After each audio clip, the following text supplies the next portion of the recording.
واقعیت همین بود. همه چی نابود شده دیگه. همه جنسا سوختن، هیچی باقی نمونده.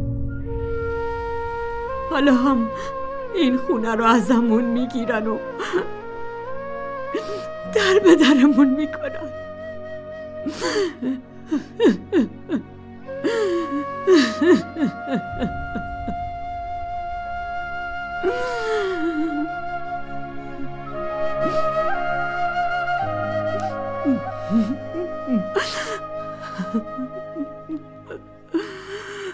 سلمان نباید اینطوری ناامید شی.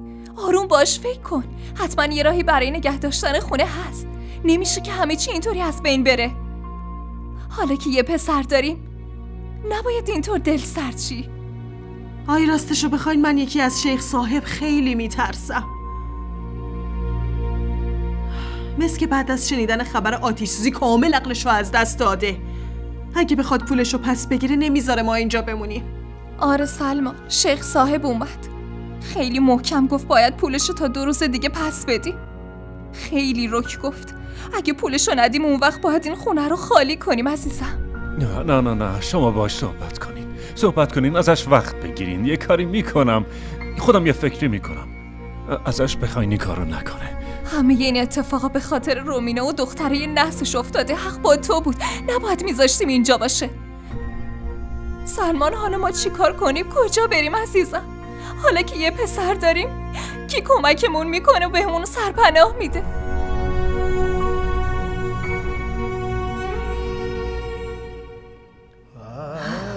حالا چه بلایی سرمون میاد؟ شجاع باشین. خدا بزرگ ما رو تنها نمیذاره، هیچ وقت تنهامون نمیذاره. خدا ما رو از این مصیبت بیرون میکشونه. الهی آمین. ای خدا. نگران نباشین.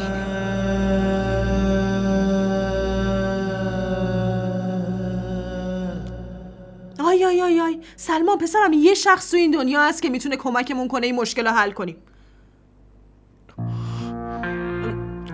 اون دوست رومینا، امران.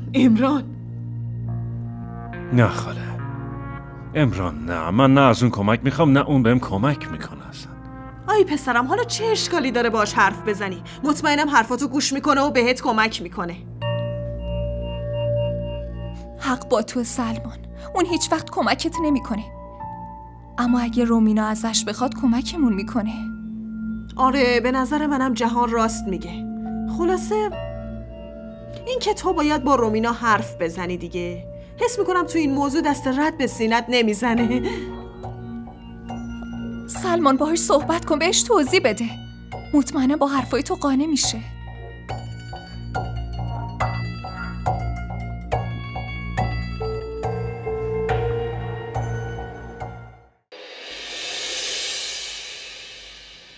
هیچ وقت فکر نمی کردم یه روز این خونه اینطوری از دستمون بره. من کلی خاطره تو این خونه دارم. خوشیام، غمام، همه چی تو این خونه بوده. تو حیاط این خونه بچه هم بازی کردن، هنوز صداشونو میشنوم. بعدم عروسی تو رو تو این خونه گرفتی.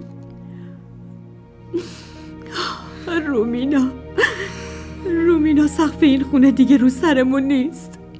مامان بزرگ، واقعا جنت اینقدر نحسه؟ نه خیر، کی اینو بهت گفته؟ پس چرا خاله و بابا بهش میگن نحس؟ دفعه پیشم که جنت اومد پیشمون بابا از ما بعدش اومد. حالام که دوباره اومده بابا میگه باید از این خونه بریم. نه دخترم، این حرفا رو نزن، زشته، اون خواهرته. بعدم این خونه مال ماست، ما از اینجا هیچ جا نمیریم. فهمیدی؟ دیگه این حرفو نزنی یا؟ چرا داری امید علیکی به بچت میدی؟ یه روز بالاخره اونم حقیقتو میفهمه. باز چرا اومدین اینجا؟ سایه پدر رو که ازشون گرفتی، حالا میخوای سقف بالا سرشونم بگیری؟ فقط میتونم نفرینت کنم، همینو بس، فقط نفرینت میکنم. بس مامان، همش داری بابت این چیزا گریه و ناله میکنه. این خونه به خاطر همین نابود شده. نیومدم اینجا به خاطر این صحبت کنم، اومدم با اون صحبت کنم. کمک میخوام. بهش بگو بره پیش عمران ازش کمک کنم. خوبه که خجالت نمیکشی از این طرز حرف زدنت. من به خاطر پول تو برم با داداش عمران حرف بزنم؟ ازت خواستیم بری باهاش صحبت کنی، کار سختی که ازت نخواستیم. بعدش هم تو خودت خجالت نکشیدی که باهاش رفیق شدی؟ خجالت نمیکشی اینقدر به فکرشی؟ نه بگو خجالت نمیکشی؟ حرف دهنتو بفهم جهانارا. اگه یه بار دیگه حرف ناجوری به عروس من بزنی خودم میزنم تو دهنت تا دیگه بلند زبونی نکنی. من حرف اشتباهی نزدم. این اتفاقا به خاطر ما نیفتادن. همه نحسی این خونه به خاطر اینو دخترای بدشگونشه که تو این خونه جمع شدن. ساکت شو ببینم. بهت اجازه نمیدم در مورد دخترام اینطوری حرف بزنی. زبون تو از حلقت میکشم بیرون. تا الان به قدر کافی تحمل کردم. و تو یادت باشه من هیچ جا نمیرم. تو پول میخوای بعد من برم بهش بگم چرا؟ میدونی به چه نتیجه‌ای رسیدم؟ تا وقتی این دخترای بچه‌کن زندن هیچ اتفاق خوبی تو این زندگی نمیافته. اول همشونو میکشم، اون وقت میشینم ببینم باید چی کار کنم. دیوونه شدی، برو اون طرف. من دیوونه شدم؟ بله دیوونه شدم. شما دیوونم کردین. دیگه ازت بدم میاد. یه نگاه بکن ببین از کیا متنفر شدی. یادت نره مادر خودت هم یه زنه. آتیشی که توش داری میسوزی به خاطر این دختراست. تو کل عمرتو قراره بسوزی. این عشق به پسر داشتن کورت کرده. قدرت خدا رو ببین. امروز پسردار شدی اما عشق تو وجودت مرده. همیشه همینطوری ذلیل میشی. زود برو بیرون.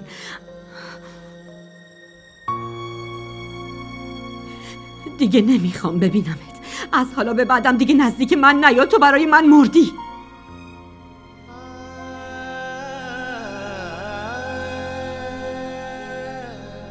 تو و دخترات به خاطر مامان نجات پیدا کردی،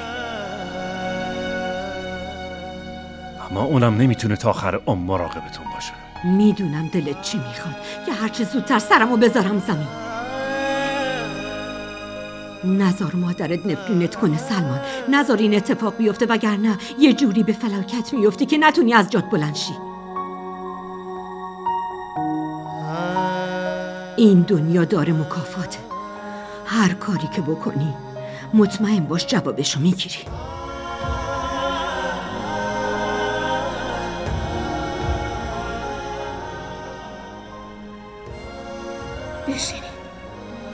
بشینی بچه. منو ببخش دخترم.